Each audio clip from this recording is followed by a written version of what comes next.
Good morning, everyone. I want to welcome everyone to our fourth Justice 40 Oversight Committee meeting. We've been making a lot of progress. We've been having a lot of meetings, and there's a lot of work to be done. I want to thank all of our members of the committee. I want to thank all of our agency heads, and I also want to thank our community members, our community ambassadors that have been doing so much, and we really appreciate everyone's support. We're going to get into our presentation. Can everyone see my screen? Yes. Excellent. Thank you. Dylan, if you could do our if you could check everyone in, please. Thank you. Yes, absolutely. Chair Lambert. Here. Co-Chair Pinckney. Representative Heffernan. Representative Shupe. Here. Senator Brown. We have Senator Lopez's aide here on his behalf. Secretary Majeski. Jim Pappas representing, and Stephanie Johnson. Great. Director Cassandra Coates Johnson. Present. Director Christ. Present. Director Young. Here. Angela, I believe you're here on behalf of Secretary Garvin. Yes, thank you. Secretary Skuse. Nico Brady here on behalf of Secretary Skuse. Director Fernandez. Yeah. Michelle Roberts. Present. With that, Representative Lambert, we have quorum and you can continue. Excellent. Thank you, everyone. We have our agenda for today. We do have a new intern from Delaware State. We're really happy to have her. Unfortunately, we weren't able to complete our meeting minutes yet. We're transitioning her in. So we look forward to having that at our next meeting. And in that regard, we'll even introduce her to the group so everyone can get to know her a little bit.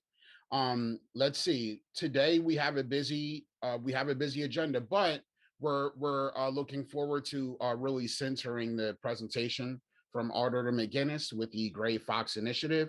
So first, we will start with Representative Shupe, who's been a great champion for environmental justice.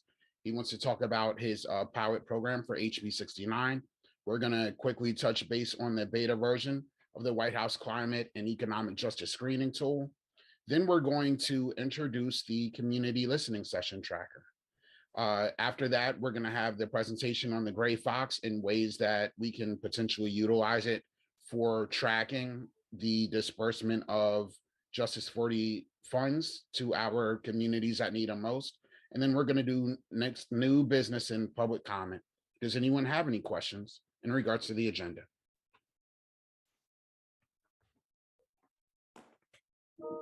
Representative Shupe. Good morning, everyone. Thank you, Chairman Lambert. I'm very excited to be on this committee. I'm very excited to be with all of you this morning. And I'm very excited, especially to talk about House Bill 69. It is a huge passion of mine. And it is something that I think is long overdue, especially as we're talking about underserved communities in the state of Delaware. This is really a program that came out of my work with our communities in the 36th district, but through that, recognizing that there was a larger challenge throughout the first state. And as I went, door to door with one of our nonprofits, SERCAP, we went door to door and we're testing well water within our district out in Ellendale, and we're testing for nitrates. There is a spot in Ellendale, which many of you can identify with, where the septic systems were built way too close to the drinking water wells, the private wells in the vicinity of these homes. So these individuals were drinking water and bathing in water and cooking with water that had nitrate levels that were higher than the EPA standards, way higher than the EPA standards. So we were going house to house, testing with SERCAP, free testing, and we were offering them bottled water. And that is not, a good solution, but it was the only solution that they had at the time.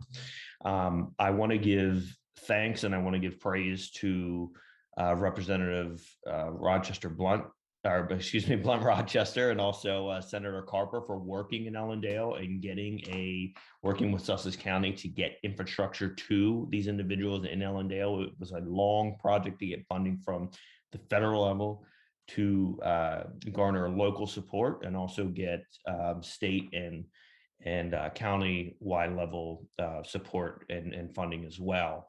What I saw through going door to door, though, was individuals who we had identified on the state level, we had identified on the county level, the local level, that needed funding, they needed resources, they needed pipes in the ground to give them clean water. But in the interim, when we were designing, when we were going to public comment, when we were choosing who those engineering firms were still drinking this water that was harmful to them.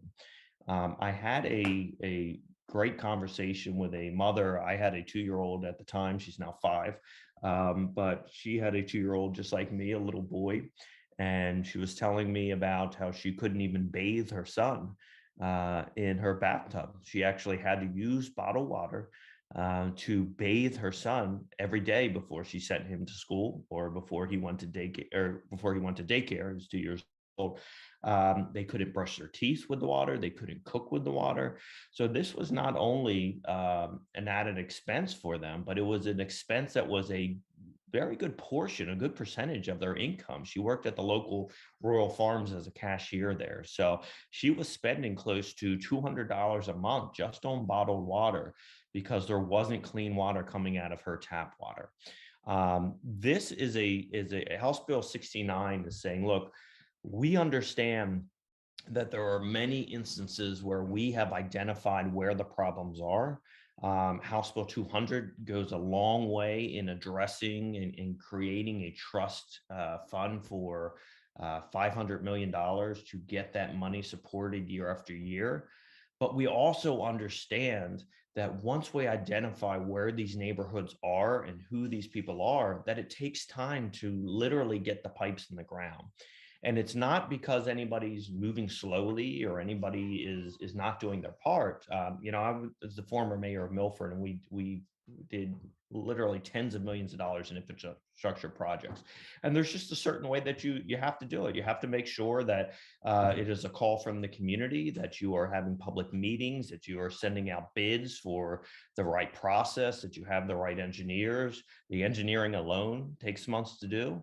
Putting the pipes in the ground takes months to do, and getting funding from what many times takes federal, local, and state support can take years. And we sometimes saw just in Milford alone, where we have a strong municipality, we saw infrastructure project take years. It's this project in Ellendale where we saw strong support from our leaders, our congressional leaders, who really took put their necks out there, took the step forward, and put pressure on local governments.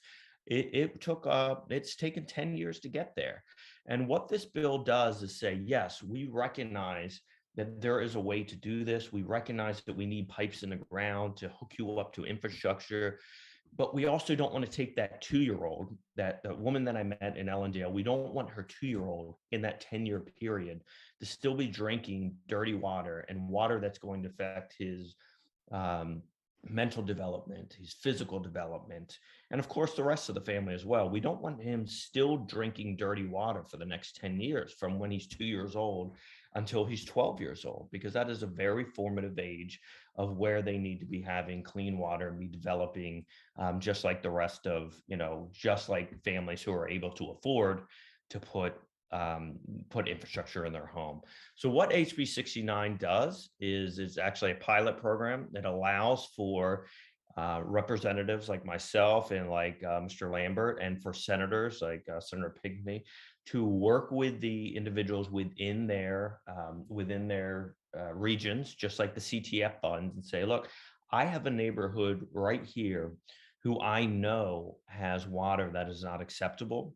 We use a nonprofit like SERCAP, but it could be any nonprofit who helps test water for free. They go into the homes, they test that water, and they come back to DPH. DPH then checks those homes, and if those homes are also on a level that is the same funding level as those individuals are on the same income level, excuse me, as other state services. So if they're receiving other state services, then they will be eligible to receive funding to create infrastructure in their home, like water filtration systems, to be able to have a third party come in and put those water filtration systems or whatever that infrastructure needs to be inside of their homes. It also allows for follow-up. So, water filtration systems, I believe it depends on which kind you put in, but let's say every 2 years you need replacing of those filters and that sort of thing. It allows for funding for those companies to come back in and replace those as well. And this is really a way for us to say, look, we know the infrastructure is coming. We know that there's a long-term plan, but we also need this short-term plan in order to make sure our families that cannot afford to just buy bottled water or cannot afford the $2,000 that it takes to have a water filtration system have the ability to have clean drinking water now. We cannot allow for even 5 years, 10 years, maybe even 20 years before these pipes get in the ground for these families to continue to drink dirty water. So this bill establishes a 2-year residential drinking water purification system pilot program, and it'll be administered through the Health and Social Services with funding through the Drinking Water State Revolving Fund. That revolving fund is really, really a neat mechanism. I learned about it as being the mayor of Milford, because how money goes into the revolving fund is when cities like the city of Milford, when we purchase bonds to be able to afford infrastructure, when we purchase bonds from the state of Delaware to be able to afford infrastructure projects, that interest that we pay on that actually goes into that state revolving fund, and it is secured specifically to help individuals and help families that are on the lower economic scale. So this money is reserved specifically for the families that we're trying to serve, and it's a revolving fund that is always being put into by municipalities that are looking to create infrastructure replacement or rehabilitation for their bigger cities. So, HB 69 is really to say, look, we know that we're doing everything we can. We know that we're looking at long-term to make our water systems better, but we need HB 69 to say our families that are in need now and do not have the means to do it themselves need clean water now. And there really is a way to do this. When we talked with Representative Shupe. Yeah, sure. If you could if you could finish up, we want to save a little bit of time in this. Of course, thank you. Segment. Yeah. And that's it. Thank you very much, Representative Lambert. I really appreciate your time. Thank you so much. We appreciate your time and and for your diligent efforts on this process thus far. We also want to thank DNREC for your efforts with the Drinking Water Revolving Fund. I was able to attend a meeting that Maria Payan invited me to, and I learned a lot. And we just want to keep this momentum going. I do want to open it up. We have about 4 minutes left in the segment for community members to engage, community ambassadors, I should say, to engage. Thank you, everyone. I think Michelle has her hand raised. Go ahead, Michelle. Thank you. I'll defer to the community folks first. Would anyone like to talk about residential drinking wells or residential drinking water issues in general? Go ahead, Maria. Thank you. Thanks. I have a quick question. Brian.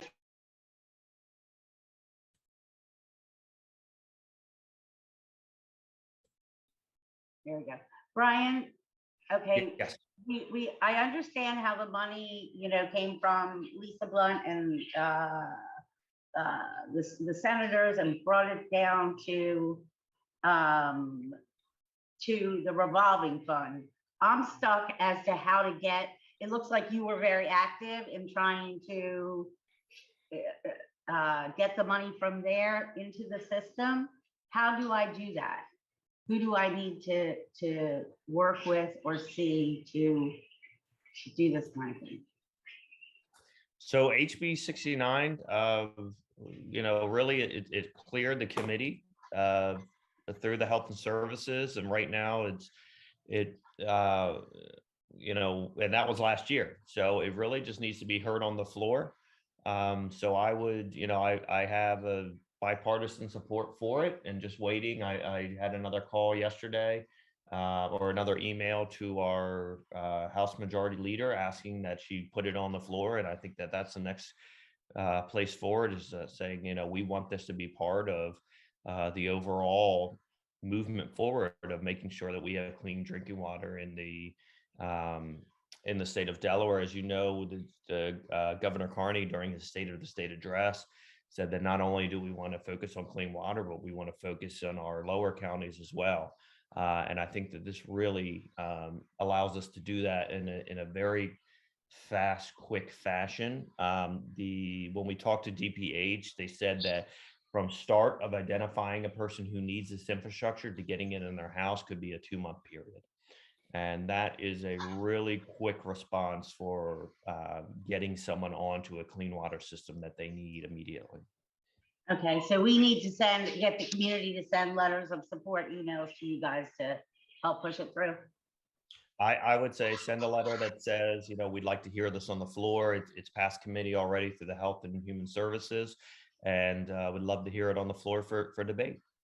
Thank you. Thanks, Maria. Thanks, Representative Shupe. And I'm proud to be a co-sponsor on this important bill as well. Does anyone else have any input in the last 2 minutes? Okay, thank you, everyone. Oh, I'm sorry. Go ahead, Carrie, please. I'm going to be really quick, Michelle, but Representative Shupe, just wanted to say thank you for taking this on, and Representative Lambert and all the co-sponsors.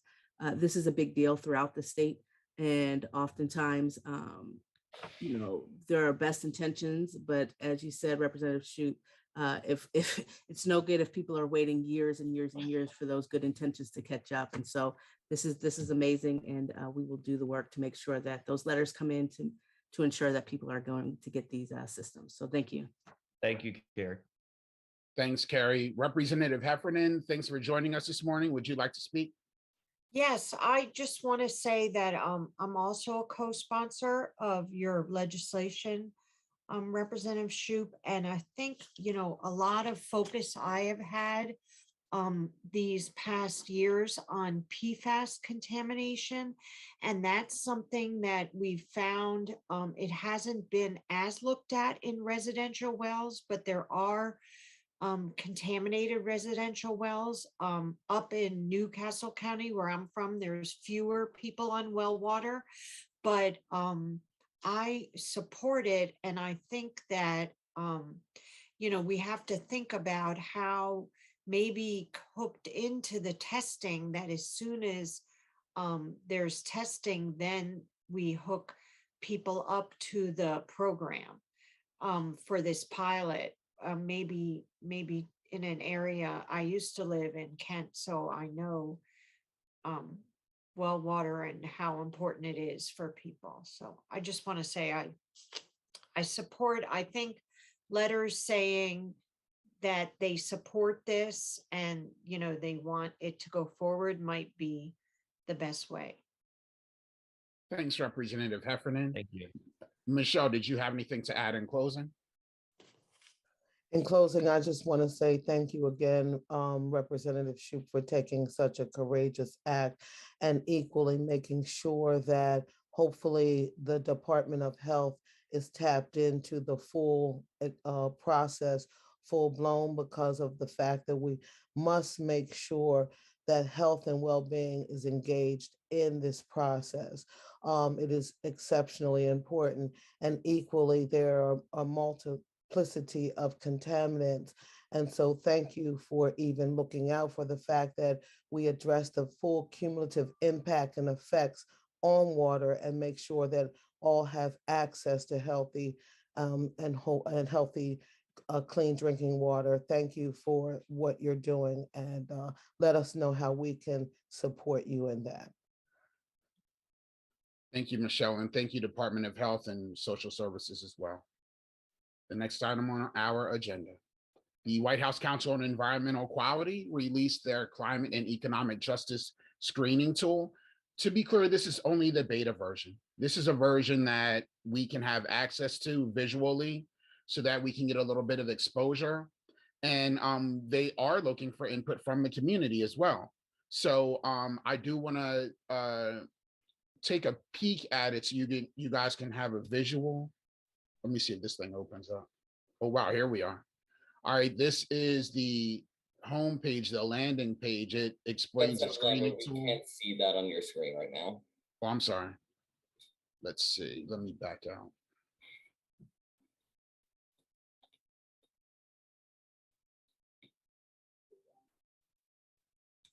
Okay, I'll go back to the, can you see my, all right, so you still see the PowerPoint, correct? Yes. All right, that sounds good.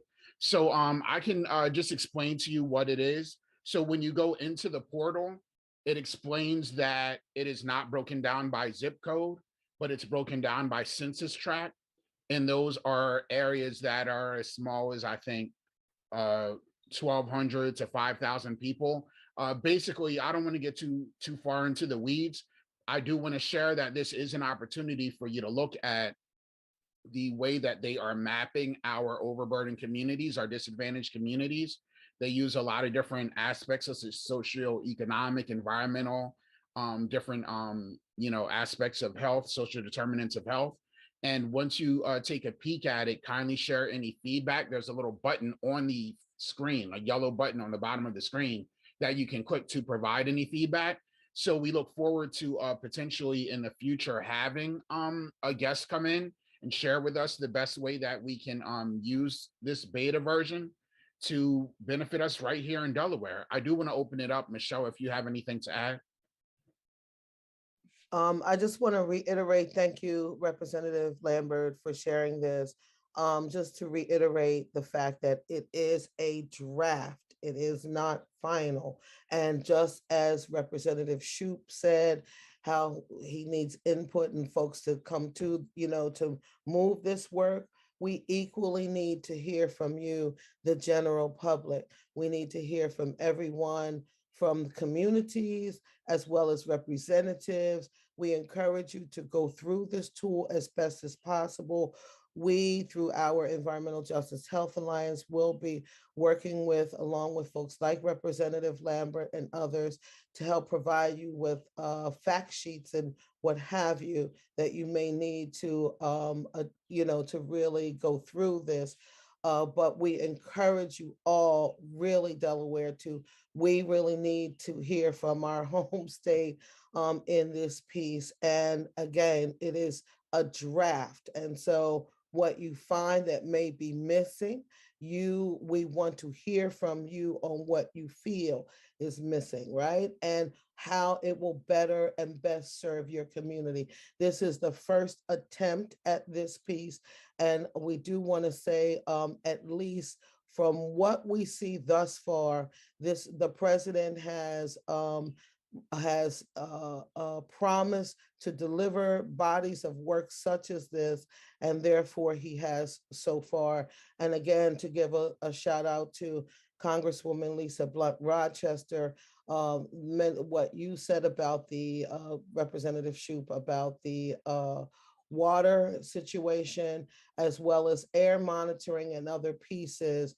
We are looking at those particular bodies of works. And just hardcore last, for full transparency, I do serve on the screening tool committee.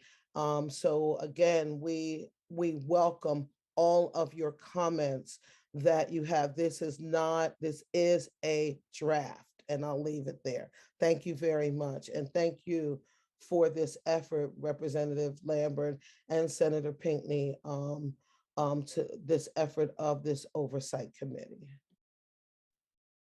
Thank you so much, Michelle. And this drafted version was just rolled out last week, a few business days ago. And we really appreciate everyone sharing information with us. We remain flexible so we can get you info as quickly as possible. Kindly share your feedback if you have any. Thank you, everyone. Our next agenda item.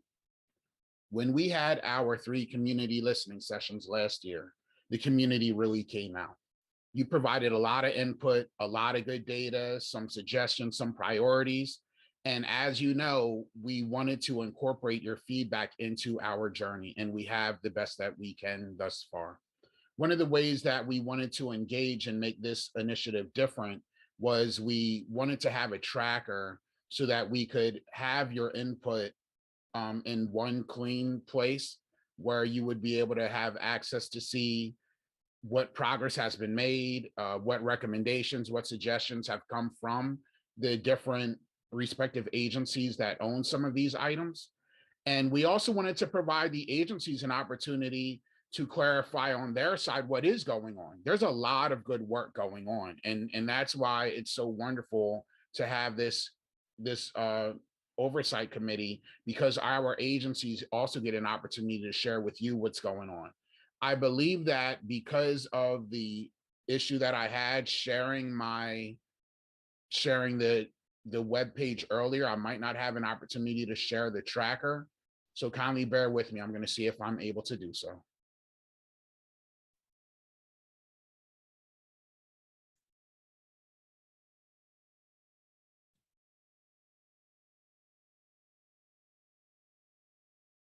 Can you guys see the tracker? Yes. Excellent. Thank you, everyone. I appreciate it. So in regards to the tracker, I'm going to share with you guys, and I know that this is hard to see. I apologize. You will be able to see the tracker when it is embedded in our landing page, our Justice 40 Oversight Committee landing page on the legis.delaware.gov website. So we have, I believe it's 64 data points of input that we received across the 3 respective counties. We did summarize, occasionally we summarize items that may have been duplicates, but outside of that, we just have the raw input. And that does lead to a few items where our respective agencies may need a little more clarification.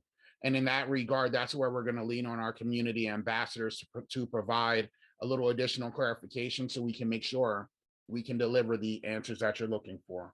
I'll just quickly go through the vertical columns. So the first column is community comment. That was the comment that was initially captured.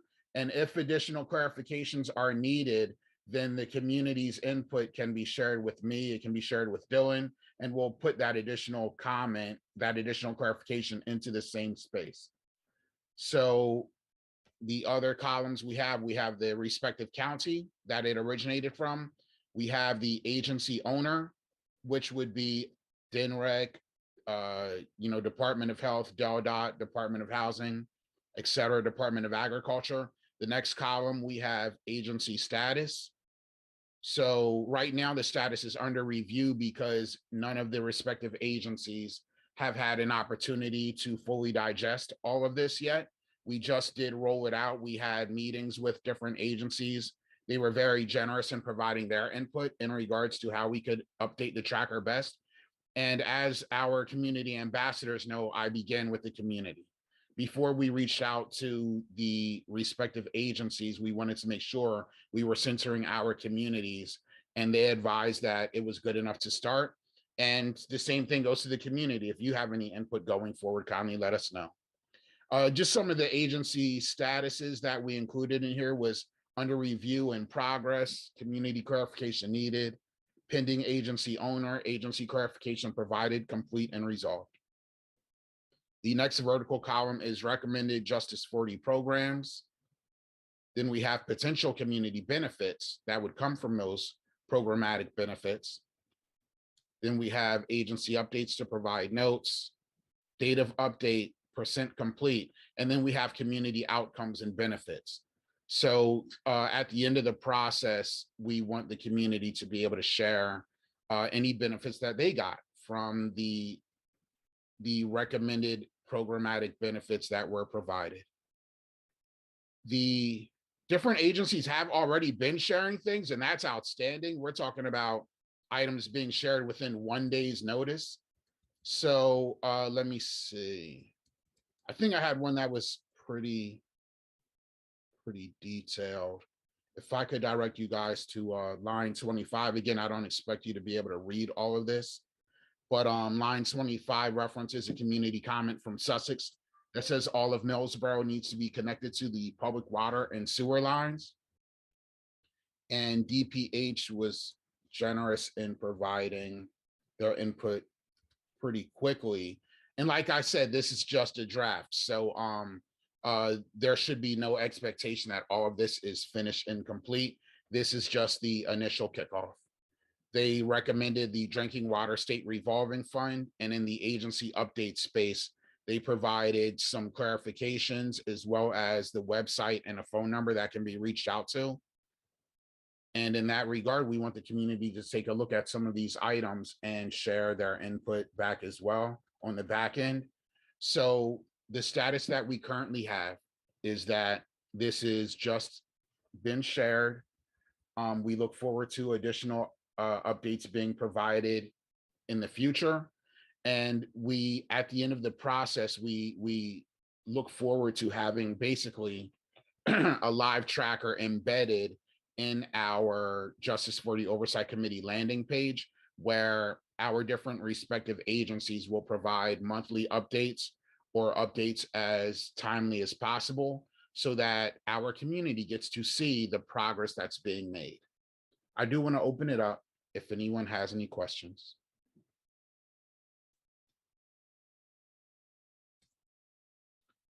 Nico, pardon me, Miss Brady, thank you. Yes, thank you, Representative. I do have a couple of questions. Is this list an all-inclusive list, an exhaustive list of all comments that you received or that the committee received, or is this a list of comments that have just been elevated from the a broader list? And then two, is the expectation that of these comments, the committee will pursue in column E an actual program related to addressing these comments, or is that sort of still up for discussion whether or not each of these comments will in fact have a program that aligns to address them? So that's an outstanding question, and that kind of brings us to the true meaning of this Justice for the Oversight Committee. So to specifically answer your question, column E, it states recommended Justice 40 programs. So in that regard, our oversight committee is not a committee that dictates how each agency does their job. Our committee is a committee that complements the work that you're already doing by helping to connect meaningful community engagement to that work that you're already doing. So in that regard, we're not here to micromanage how you engage. We're here to let you engage in the way that works best for your agency and your needs. So this is a space where you can provide any recommendations that you believe will address the comments raised by the community, the comments, priorities, issues raised. So in that regard, it's a work in progress. This is just the beginning. So we look forward to incorporating your input. So while there will be an opportunity for you to execute some of the recommended suggestions, solutions, we would expect you to execute if you have the capacity to do so. In some spaces where you might need additional legislation from the General Assembly, where you might need additional support, funding support from the federal government, from the state government. In that regard, we also want to be of support there. So this is basically just the start, and feedback like that is what we need. Thank you. Nico, did that answer your question? Did you have any other questions?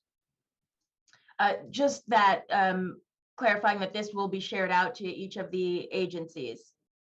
That's correct. I did. Okay. I did share a copy of it to each agency, and Okay. there is an expectation that some of these comments would overlap agencies. Some of them should, And as you all know, one of the opportunities for improvement that has been shared by the community is that sometimes they have a challenge in understanding how different agencies talk to each other, how they communicate.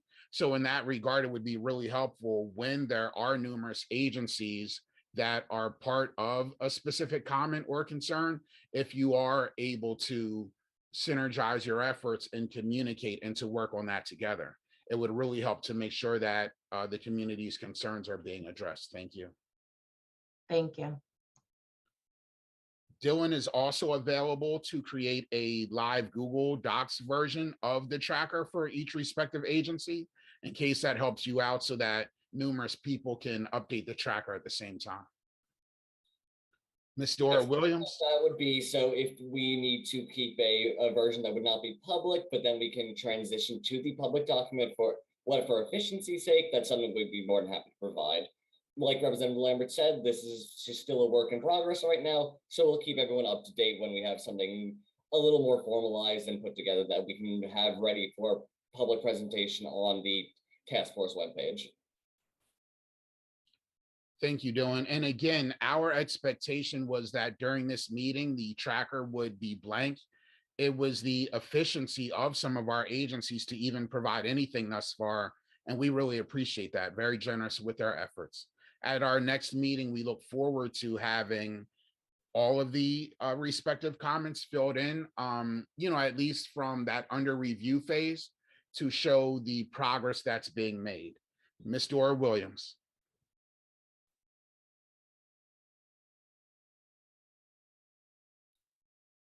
Ms. Dora Williams, are you able to unmute yourself? Oh, can you hear me now? Yes, ma'am. Okay, I just have a question from the community side. Each county will get that, or we will go on a website or whatever to see where our county is and put our community information in?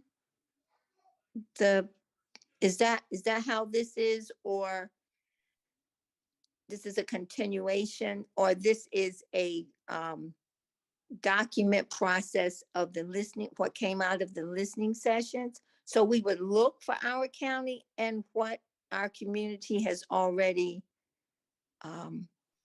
spoken, or how is that going to work? I'm just looking at the information from, I think it's Kent County. And let's see. I just scrolled down to some of the Newcastle County items.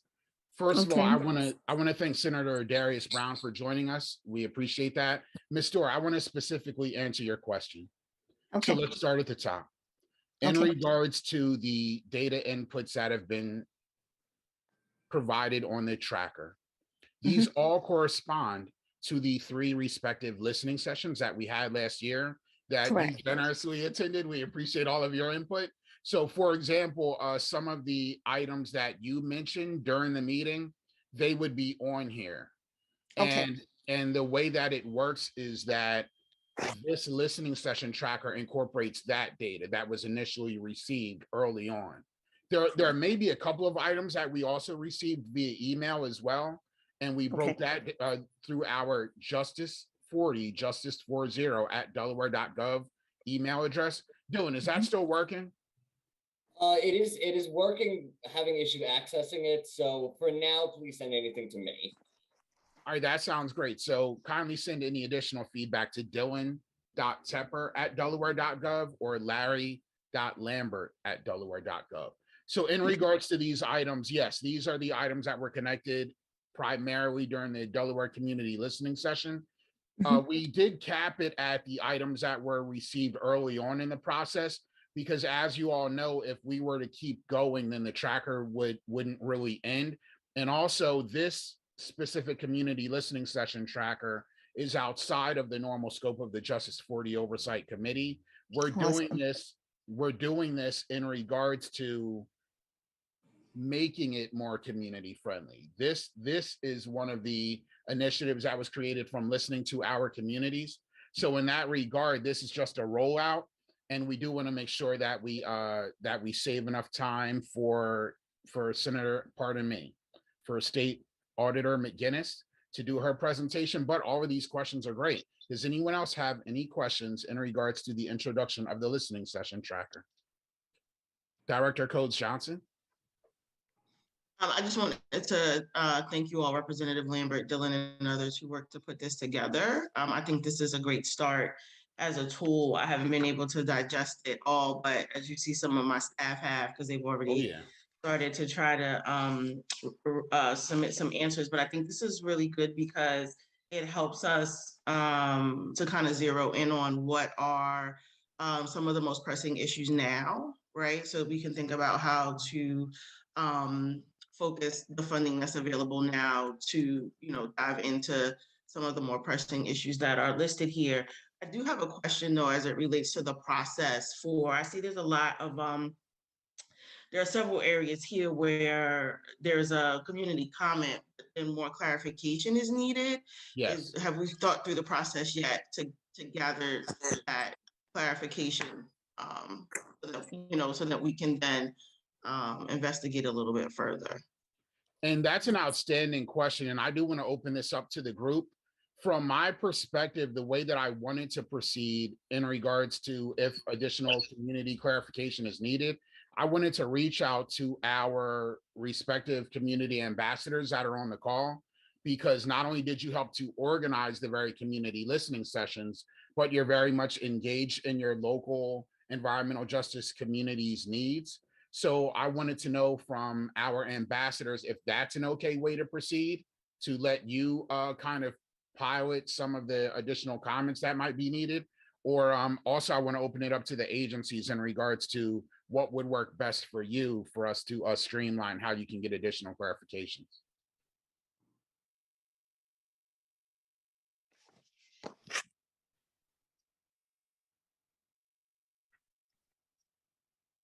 And again, hello, go ahead, Ms. Dora.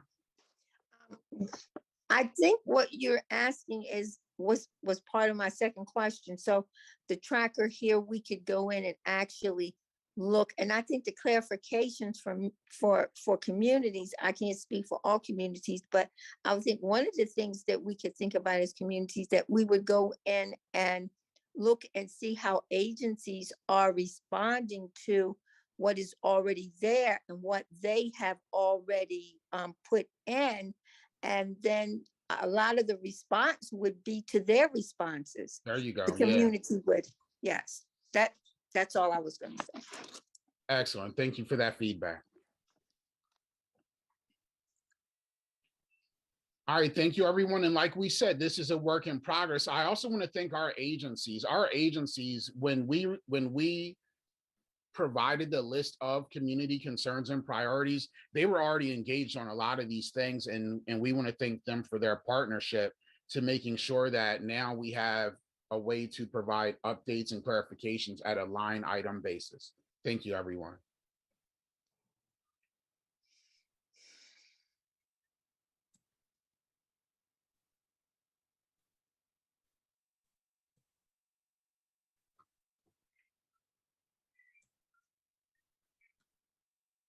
Next up, it is the feature part of our presentation today, the Gray Fox Initiative.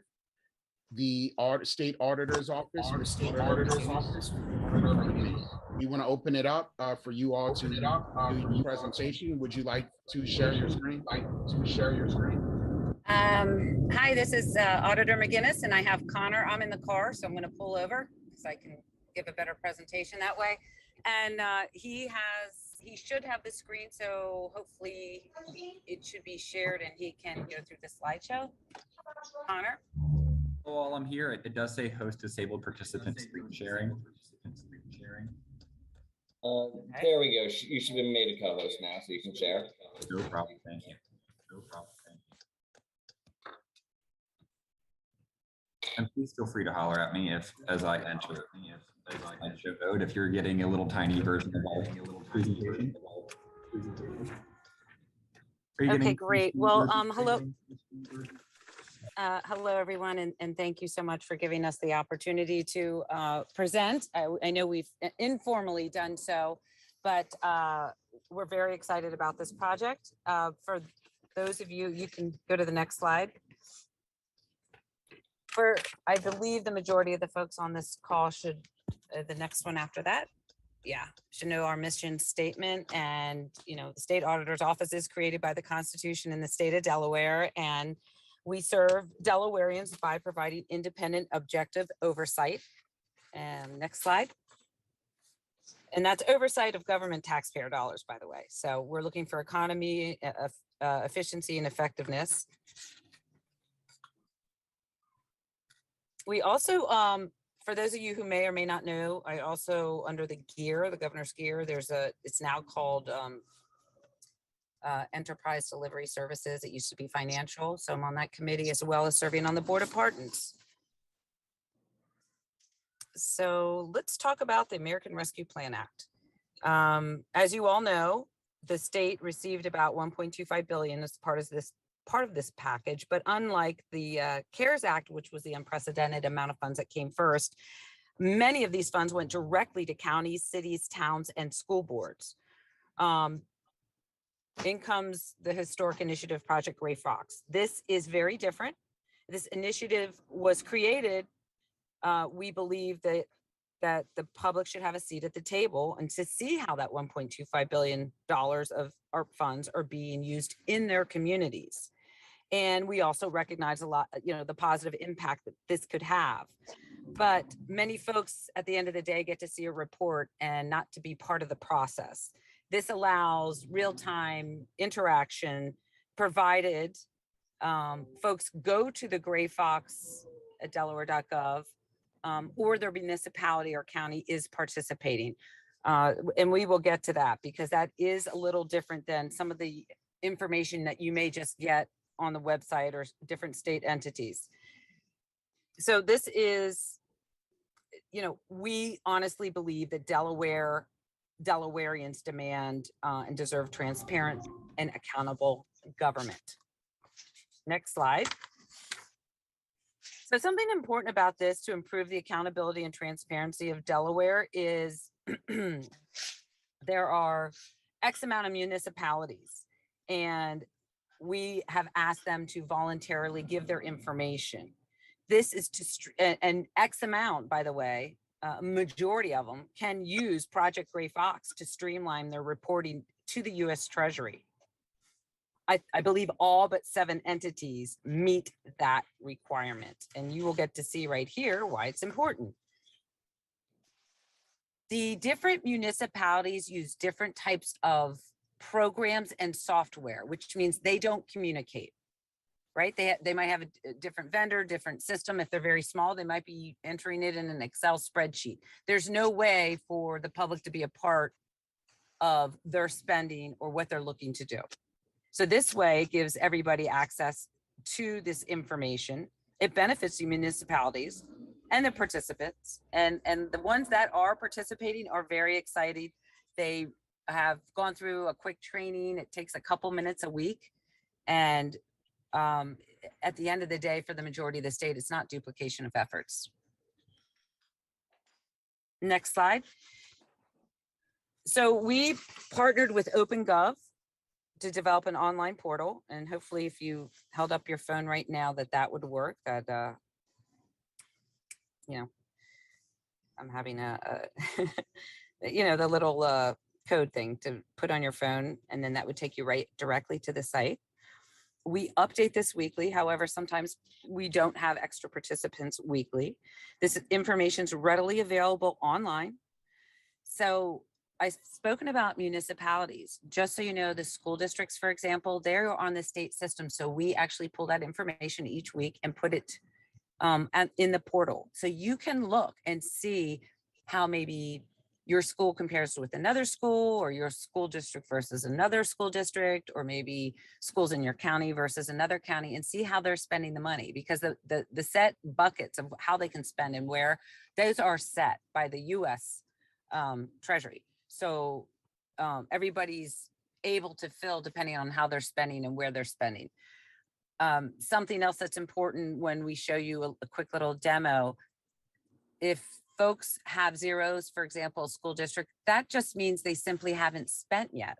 Because unlike the CARES Act, this particular program with the American Rescue Plan Act funds, they gave a longer period of time for folks. Okay, we can go to the next slide. So here are the different categories, and we call them buckets. So there's 7 different buckets, and then under those, there's other little tabs, which you're going to see. And the US Treasury released a document titled Compliance and Reporting Guidance. Okay, we can go to the next one. Okay, so let's see, there we are. All right, so because I'm in the car, I'm just gonna ask Connor if you could do maybe a quick demo, show them what a school district looks like and how you get there and how it really drills down to even where the vendor, you know, who the vendor is and how the spend is, and then maybe touch on a municipality. Yeah, that sounds great. Thank you. Great. Thank you Bear so with much. me as I unshare and reshare so you can all see what I'm seeing on my end.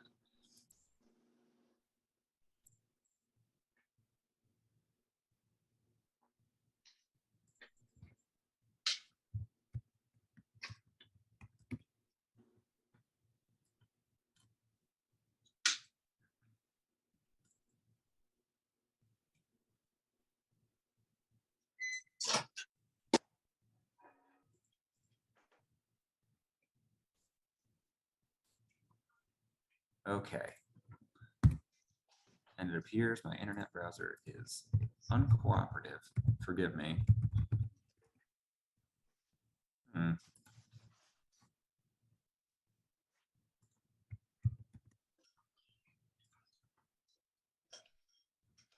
Apologies. Technology is wonderful and it wants to cooperate.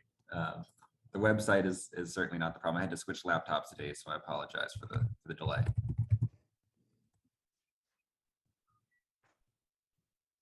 Well, I'll speak a little bit then before you're ready, but we just want everyone to know our tools are available online right now. You can see charts, you can visualize it depending on what tile you want to hit on, and you can start seeing how other entities are spending their ARP funds.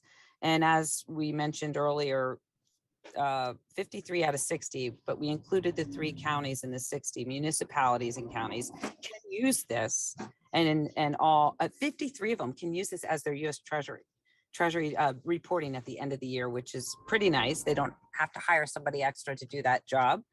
And I believe Delaware municipalities and counties received over $340 million, which was 20% of all ARPA funding that came to Delaware. So it's a pretty big deal.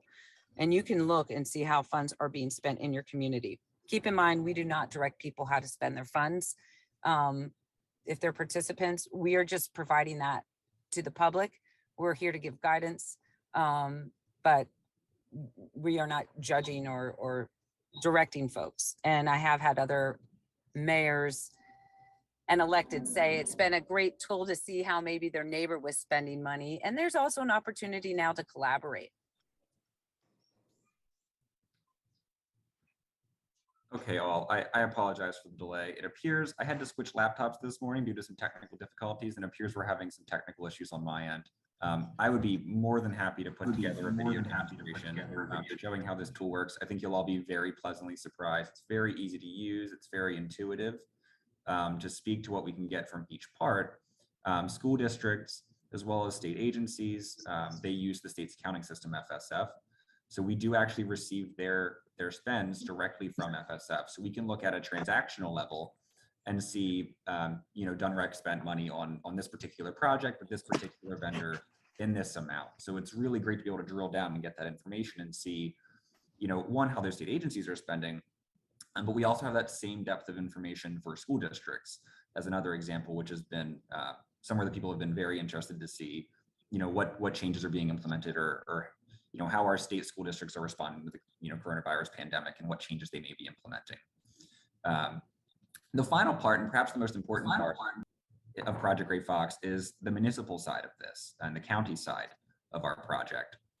So as you may be already aware, the various entities across the state use different accounting systems for their business purposes. So just picking two examples at random, Ellesmere and Ellendale, for example, may use two very different accounting systems. They don't speak with each other. They're not integrated with FSF, for state financials. And what Project Gray Fox does is it provides a standardized format for those entities to submit how they're spending their American Rescue Plan Act dollars. And it aligns with US Treasury reporting requirements. So they can go through and specifically input, we did a water infrastructure project, and perhaps also, Mark, this was targeted towards underserved or disadvantaged communities, approximately, again, an arbitrary number, $15,000 of this project went to benefiting specifically underserved or disproportionately affected communities. So there's some really great tools. Excuse me. Yes. First of all, thanks for this presentation. We really appreciate it. This is helpful. Auditor McGinnis, would it help if maybe Reed Scott shared his screen and went to the website, or is there a slide, some kind of visual that we could have? That would be fine, actually. That'd be wonderful. I'd be happy That to would be walk great. through it. Wonderful. I'd be happy to walk through it. Reed, are you able to And do that Connor, by any maybe in the chance? Are you meantime- able to do that by any chance?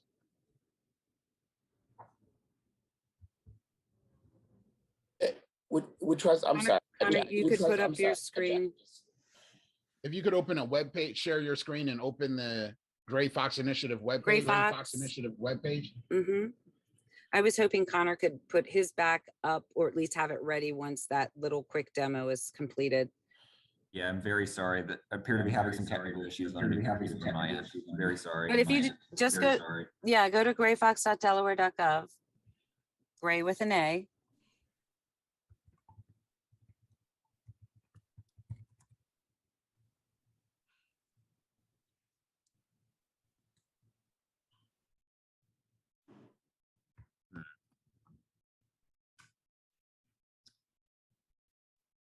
Reed, are you able to do so, or do you need me to do it?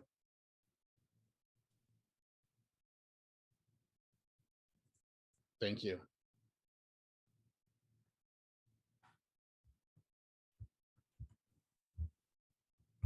Fantastic. So if you scroll down here, this just kind of breaks down what the project does. You'll want to go to visualize the data to actually be able to look in and see how these funds are being spent. So if you scroll down here, here we've got a state and county summary, and feel free to keep scrolling. I'd love to show you a municipality, as I was just talking about. So actually click that image right there for municipalities. Reed, can you make that full screen for us, please? Thank you. Fantastic, thank you. So as you can see here, we've got several very sad looking foxes here. They have tears coming out, and that's because they're not yet participating. As we've discussed, this is a voluntary initiative, and we're very actively recruiting and onboarding municipalities across the state. Some of them have not spent yet, which is why you'll see zeros. As Auditor McGinnis discussed, they have about 3 years to determine how to use these funds, so we're very much in the middle of it. If you were to scroll up, and I'm picking on Ellesmere for no reason in particular, but I know they've submitted some great information recently. Right here on the right, 802. So that's Ellesmere, and that's what Ellesmere submitted so far, and we're very thankful for their participation. They've been very active submitters. Here you can see a breakdown of how they've spent those funds. So when they go in and they do their submission, they're actually marking down, how much of these funds did we spend for COVID testing or educational assistance or prison and jail costs. So it goes through each of these criteria, and you can get a look at this pie chart to have an idea as to how they're spending those funds. You can convert that visual into a few different types of charts or graphics to change how it's visualized. But if you scroll down a little bit further, this is where you can get some really great specific detail where you can look at the individual projects. Now, as it tracks, it does input fields where they didn't spend money as zeros. So what we can do is we can filter by value on this tool and say if we wanted to find expenses that were over $10,000 as an arbitrary example, we would be able to do that. So you can kind of screen and look to see where some of the larger expenditures were. This specific section, when looking at school districts, has an even better depth of detail. So if you were to go back a page, I'd love to show you a school district as well. And just to speak to the municipal side of that, some of these other resources may be tracked on other things online, but it's important to note that no other resource tracks municipal or county level spending. Again, we're very actively recruiting and onboarding counties and municipalities and hoping to show them this tool is very genuinely a light lift. It's a quick process, and it goes a long way towards ensuring accountability and transparency over how these funds are used. That being said, municipal governments, as well as counties, are receiving in excess of 20% of all ARPA funds coming to Delaware. It's somewhere in the ballpark of $360 million. So you can understand why we want to make sure that we're providing the resources necessary that these entities know how and where these funds might be able to be used. But of course, what we're doing here at the auditor's office is making sure that we see where it's actually going. We want to provide a transparent platform for legislators and the public alike to be able to see how these funds are actually improving their communities. And we're confident that we can be an effective partner with Justice 40 and helping ensure that these funds are getting where they're intended. If you were to go back one more page, I apologize. That's right. And if you scroll down here just a little bit, it says, forgive me, I misdirected you just up a little bit. It says school district spending a little bit further up there on the right-hand side. And again, no particular school and specifically, but I suppose pick Apo for the sake of conversation. Again, we get all of this directly from FSF, so you can look and see what types of appropriations or areas they've been spending their funds. Now, if you were to scroll the whole way down, you can actually see at a transactional level, right? You can see the appropriation that they were using, the account codes, the vendors that were used, the type of materials that were purchased, and you know, the dollar amounts themselves. So it has a lot of really great granular detail that we can drill down into. So we hope that this provides a really robust tool that can frankly empower everyone with the information needed to make informed decisions and allocate these funds where they're most needed. So thank you so much, and I apologize sincerely for the technical difficulties on my end this morning. No, we totally understand. Connor, We totally understand things. Yeah. Connor, can you get your screen back up, please? Yes, absolutely. I'd be happy to go back to our PowerPoint. We're almost finished the presentation. Yeah. Maybe 2 more slides. Yes, we're very close, and But- yes, we're very close. So one of the things we have this, Connor, actually, we had a conversation yesterday with OpenGov. We very much in contact with them on a weekly basis, but they're going to do a little bit of training. We already have access to do some other things and some mapping tools, but you know, for example, you know, we believe the public should be part of the process and the public should have input, but also we also think that they might want to be in that conversation of maybe some good ways to maximize, you know, the impact of these funds, as we have said. So something to consider, for example, we're looking at a system to flag certain entities and then be able to provide that and have another tile there for the public as well. You know, I don't know if Connor, you want to go in a little bit and talk about the EJ screen and yeah, I'd be happy some other to. useful tools. Okay, thank you. Of course, Representative Lambert, you beat me to the punchline in presenting the EJ screen tool. I was very happy to see the CEJST tool, the Climate and Economic Justice Screening Tool beta launch. They're using some really interesting annual polling data, regular polling data to try to create that informed mechanism for municipalities to understand, what their options might be. And we think that's incredibly valuable. So we would, really strongly recommend for there to be very robust involvement and collaboration to supply feedback in areas that we may be able to improve that tool. To speak that as well, I reviewed the Delaware Environmental Justice Discovery Tool. That sounds like a great option as well for a more Delaware specific option. Of course, that collaboration with federal resources, I think is so important in this situation. But what we've been looking at is just a variety of ways that we may be able to help through Project Gray Fox. Some options that we've been kind of exploring is, one, again, we would love to see robust public involvement in the discussion, which very happy to see the DE community listening session tracker. I think that's a fantastic tool. And again, community involvement is just so important in making sure that we're getting these resources to the people that need them most. Another option, again, because we have vendor level access via state agency and other reporting, we may be able to look at where these funds are being spent. So we could look at, what portion of these funds are going to diverse businesses. So that being, minority business enterprises, women business enterprises, veteran-owned business enterprises, service-disabled veteran-owned business enterprises, as well as individuals with disabilities-owned business enterprises. So we're looking at areas that we can provide something that would be valuable to the committee and really advance environmental justice in the state. So we are very open to feedback or suggestions. We want to make sure that we're providing something that really genuinely brings value to the state of Delaware and helps this cause. So we're happy to help in any way that we can. Thank you, Auditor McGinnis and Connor. This was very helpful. We really like that these items that you have that you're looking to consider, such as the minority business enterprises, women business enterprises, etc.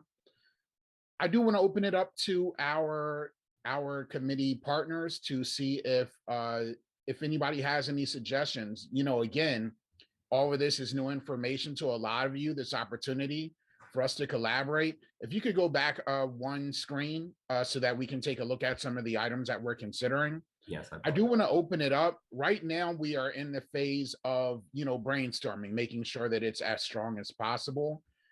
I want to also thank Auditor McGinnis because Ms. Sandra Smithers and Ms. Dora Williams, who are on the call, some of our community ambassadors, you worked with them and you had basically a local Justice 40 meeting down on, it was at the Wilmington Masjid, and it was well attended. There was a lot of input shared, and this is what it looks like when grassroots community efforts reaches out to different agencies to participate.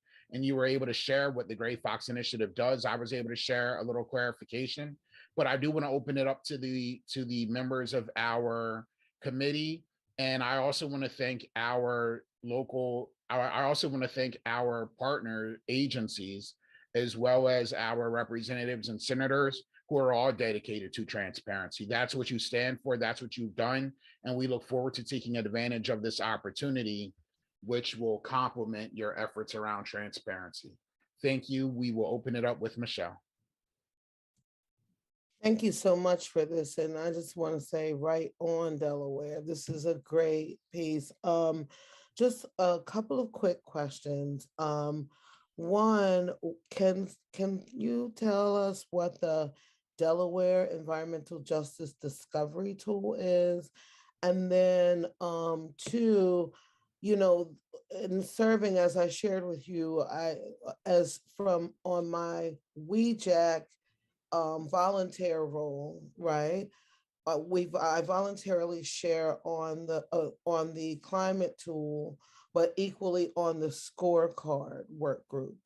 And something like this is exactly that type of tool that is helpful, if you will, in making sure that we are indeed tracking down to the bare level of community engagement, involvement, and full over remedy, redress, and effect, right? So I'm wondering if at all possible, and something that is again a suggestion from a volunteer, if we would be able to possibly have you all on perhaps one of our larger work group calls from our WEJAC scorecard committee meeting, just to hear an overview of something like this on how states could possibly work to provide a tracking mechanism. That's all. I thank you for this presentation. This is very, very helpful. Very, very helpful. Thank you very much. I just want to say, thank you for the opportunity. This portal that we are hosting that has been launched, I consider it the people's portal. This portal's for you. This is for your input. This is so you can see what's happening in your community. If you notice that your community is not participating, that's when you need to talk to your elected officials. Those people who demonstrate good governance and care truly about accountability and transparency, they are participating. And why wouldn't you? Why wouldn't you want to get that information out there ahead of time? I will tell you, we are happy to present to whomever wants to listen and cares about good governance. So absolutely, and we would actually say, if you would like to, share our link or information, more than welcome. As far as the Justice 40, we are looking for you, for your input, but please bear in mind, it's about access to information. If we don't have access to information, there's a lot of things we wanted to do and be able to present for you, but if we recognize we don't have access to that information, there's no way for us to report it. Or if it's not currently available, then there's no way for us to give it to you in a digestible format. But we're happy to work with whomever and present to whoever, because we believe this is just the ground floor. Yes, and Ms. Roberts, to speak to your question about the Delaware Environmental Justice Discovery Tool, I actually recently learned about that reading over prior committee meetings with you all. That was a project that was recently presented on by the Department of Natural Resources and Environmental Control. That was to be, to my understanding, and forgive me if I'm paraphrasing poorly, but it's to be a more Delaware-specific version of that recently launched beta program from the federal government. So it would be a Delaware-specific version of that. Again, I think it's incredibly important that we do interact with there's federal resources, make sure that we're helping to create a very robust national tool that can be used to take a broader look at how the nation's responded. Thank you. And can I just quickly add in doing so, I apologize, but can you make sure that it would be beneficial, really beneficial to make sure that it is an intergovernmental agency approach, thereby making sure Administrator Young and Fernandez and others are plugged in, and Coates and Deputy Secretary Coates Johnson and others, because this will help, and the transportation help and make it more robust. And our friends who seem to be missing today, but that would really be important for them, and that's the Department of Agriculture. All of these things, this will help even, and I'll really hard stop it here, but this will help us see the importance of the necessary reason for us to really have an intergovernmental response, connective tissue, and transparency mechanism for the most impacted folk, and helps cut down on running here to there and everywhere. It brings us closer together, and especially, and I'll leave it here, on the heels of the COVID-19 pandemic. Thank you so very much for this exemplary work. Thanks, Michelle. Ms. Stephanie Johnson. Hi, thank you for the opportunity to provide some feedback. And I do want to say that I think that from an analyst perspective, and someone who values data and data-driven decisions, find that Gray Fox initiative can really tell a good story. I guess I wanted to have a point of clarification.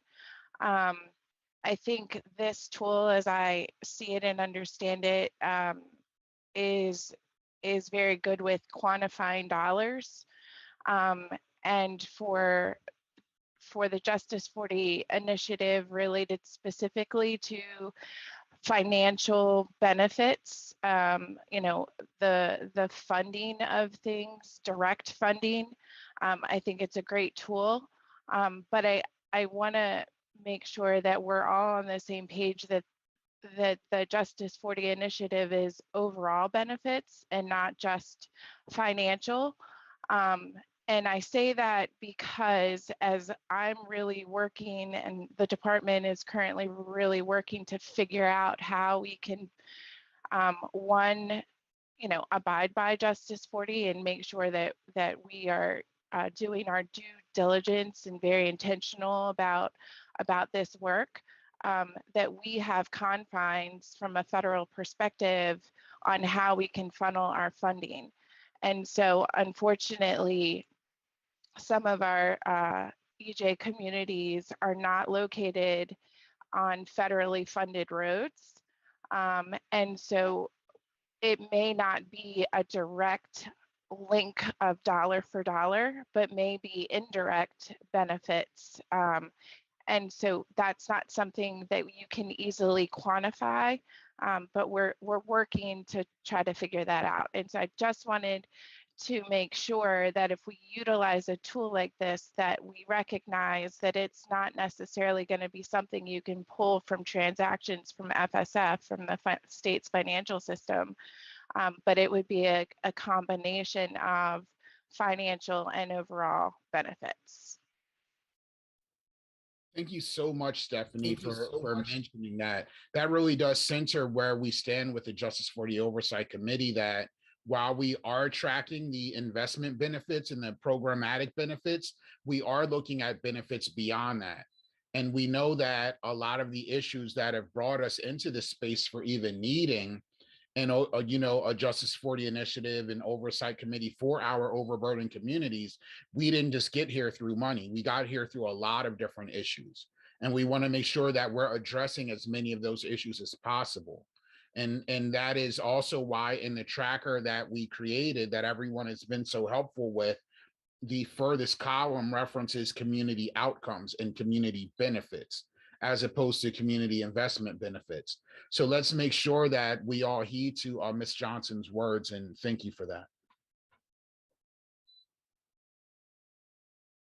Does anyone else have any initial feedback to the presentation? If I may, I did want to share something on my side. So we had a wonderful presentation from the Department of Health, from DNREC, in regards to the screening tools that they use. And the My Healthy Communities screening tool was considered particularly user-friendly by the community and by others. And we wanted to know if there's any opportunity for you to synergize your tracking methods with potentially what they use, because there's the opportunity for you to look at the targeting of the investment benefits, to look at, if they actually went to some of those zip codes and census, those neighborhoods that need them the most. So basically, is there an opportunity for you to have a visual component as well, to look at the implementation of these benefits into certain communities? Depending on, I guess, the availability, the access, and the opportunity to be able to collaborate, yes, there are loads of possibilities with the infrastructure that we have in place currently, and to be able to build on that and to be able to visualize, depending on some factors. But again, I don't know. I don't want to get too technical with the infrastructure and how that would marry with maybe another agency, but the opportunity is there. And also maybe to do things, we do not want to be duplicating efforts first and foremost. We're looking for economy and efficiency and reporting. And to Stephanie's point, yes, and I'm glad she validated, we are in the fiscal lane and looking at that, but there are so many other pieces to this. But we do have broader opportunities with this particular program. Connor? No, I think you said it. We're very open to collaborating, and we'd love to provide something of value to the committee. Excellent. And in regards to the way that you've collaborated with the agencies in the past to providing, data for your Gray Fox initiative as it currently works, would you be able to break down the investment benefits per agency? Is that something that you already do? You have that breakdown in the Gray Fox initiative?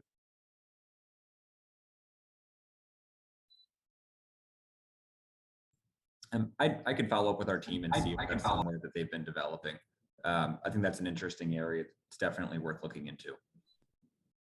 Thank you. That would be helpful, because as Ms. Johnson mentioned, although it isn't only about the investment benefits, for us to be able to see that, maybe some agencies are a little more successful, or show pathways to be successful that other agencies are able to mirror, just looking at the holistic scope of everything.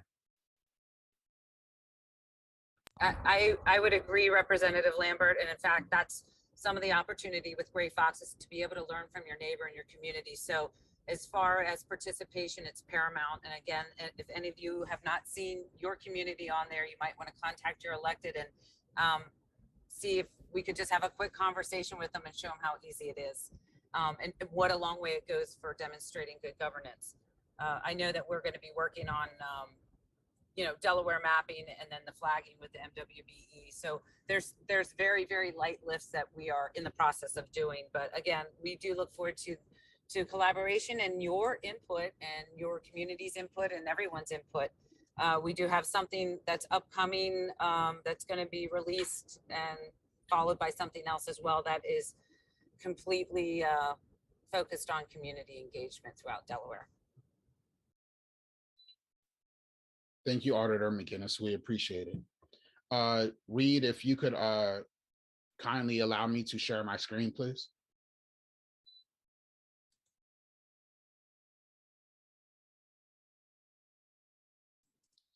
Thank you for that wonderful presentation. We learned a lot. There's a lot to digest, and we appreciate everyone for taking a look at ways that we can map for accountability and transparency, one of the vital important parts of our Justice 40 Oversight Committee.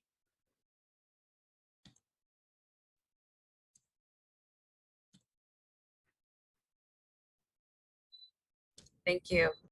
Thank you. Does anyone have any final questions in closing around the Gray Fox Initiative?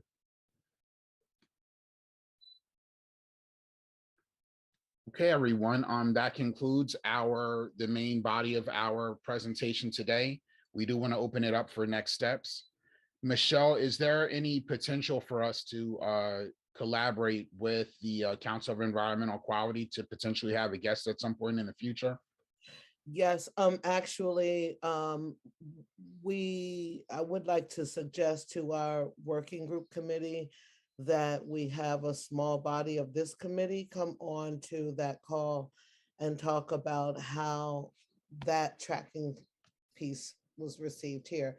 I think that's that's one of the disconnects in what we're seeing. And I just quickly want to touch on what Stephanie Johnson spoke to, the importance of what she spoke to. And this is why it's important for a body like this to be able to help us understand how states will be able to track and grapple with this. So we are indeed going to be suggesting to our scorecard work group to bring on the folks from Delaware and the Gray Fox piece. If you can present something to us, that would be very helpful on ways in which you are considering here, not saying that this is what you're doing, but something being considered. Thank you. Excellent. And I think that'll be good because, the Justice 40 initially started with Biden's office, Executive Order 14008, and we are ensuring that we're in alignment with the initiative at the top. And in that regard, being able to collaborate, more directly with the Council of Environmental Quality will be helpful. We do want to also thank that White House Counsel for their support. We've had a few meetings offline. It's really helped to guide our process. And in regards to next steps for everyone, we want to make sure that everyone takes a peek at that climate and environmental justice screening tool, as well as the community listening session tracker. We look forward to, at the next meeting, having progress on both. And we look forward to seeing how we can utilize, pardon me, I referenced the screening tool. It is the drafted version. It is not the final version. I just want to make sure we're being clear on that because they want us to provide input. And also, lastly, we want everyone to take a peek at the Gray Fox Initiative screening, the Gray Fox Initiative tool as well, as that'll be able to help us to see ways that we can synergize those efforts to make sure we're tracking the accountability and transparency as well. Does anyone have any final comments before we go to public comment?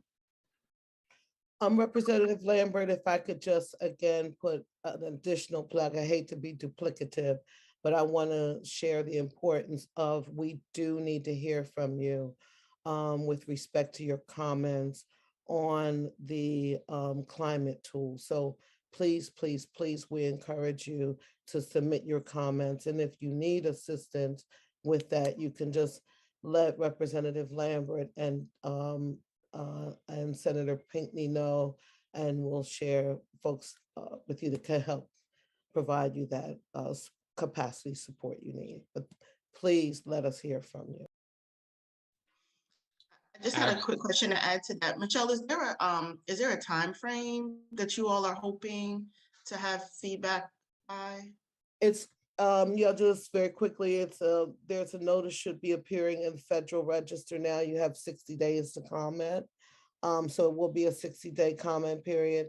And the Environmental Justice Health Alliance for Chemical Policy Reform, Stephanie Herron can help you with that. We do have a statement on our website with a link to, and we'll provide a link to the actual Federal Register notice so that you'll have that.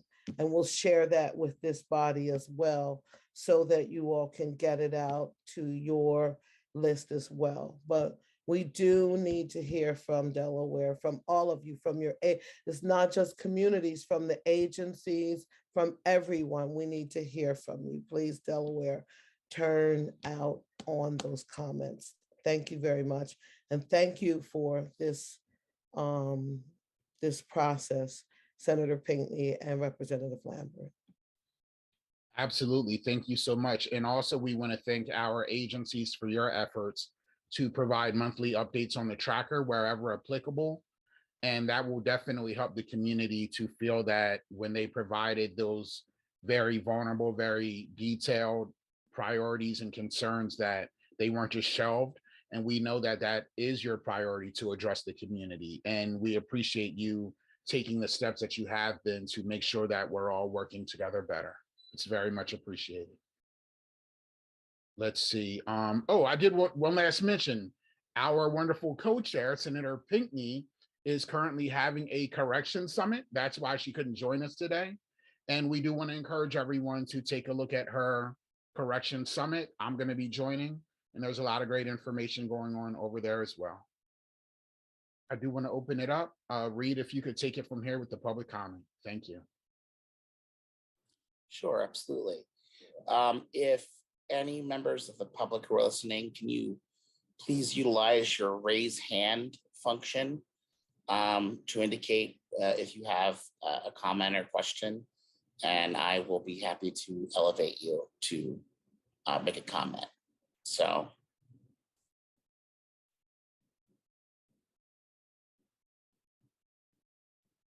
I don't see anyone. I'm sorry, hold on one second. I have Dora Williams. Am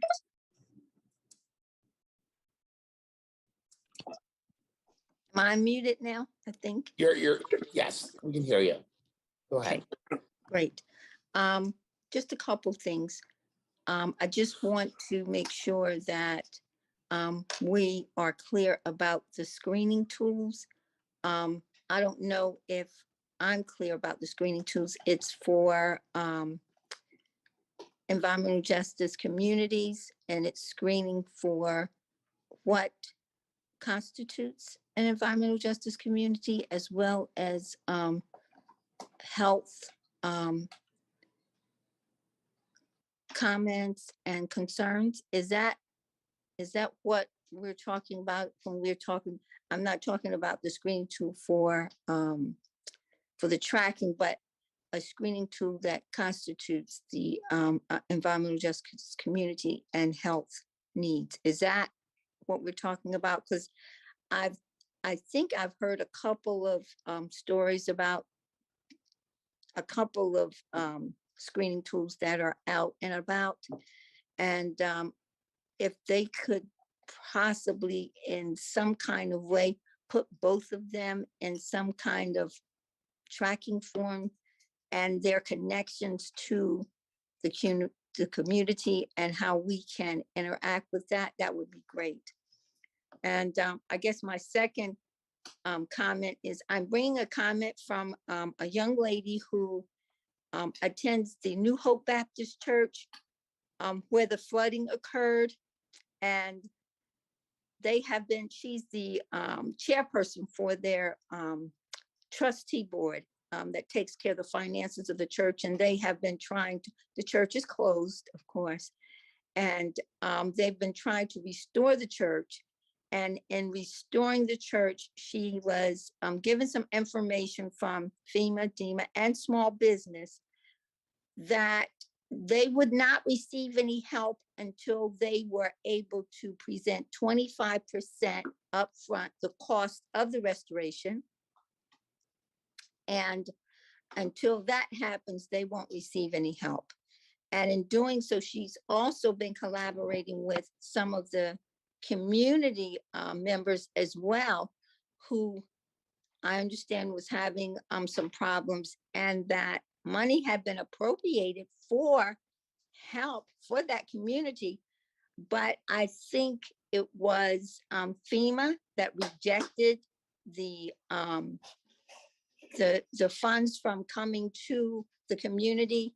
And I think DEMA actually apologized that some of that occurred, and apparently they did not intercede or do anything about that. And this was all in an article. It was January 27th article of the News Journal regarding the money that was appropriated and how it was rejected, and how these community members are still at this time displaced. So I'm just throwing that out there because I'm thinking that with these kinds of tracking tools that the Gray Fox is talking about, and other tools, tracking tools, that maybe this would not have happened. And I don't know how any of the elected officials that's on this call, Senator Darius and Senator Pinckney and Representative Lambert, I don't know what you guys can get together and do, but I just wanted to let you know that, you know, the church is of a concern at this point, because they will not be able to resume their worship until that is cleared. Thank you so much for raising this concern, Ms. Williams.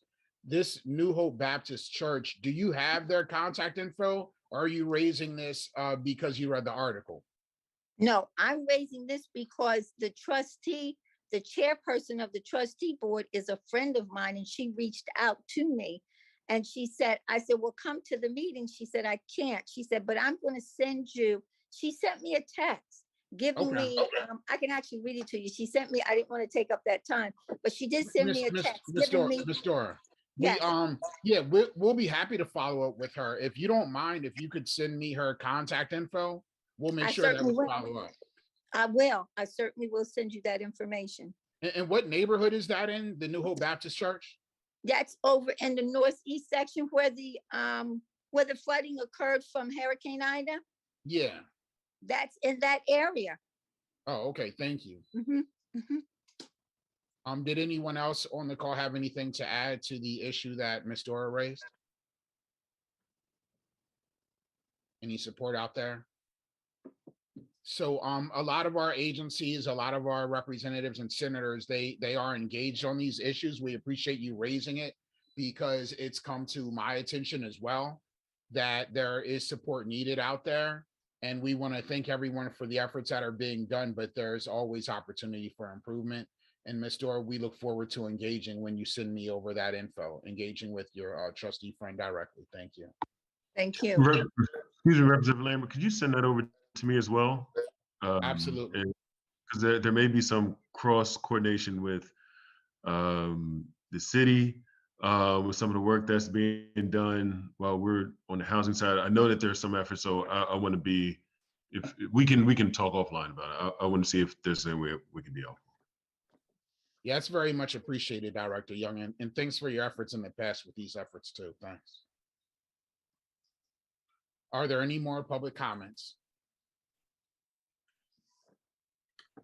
And please use the raised hand function to let us know.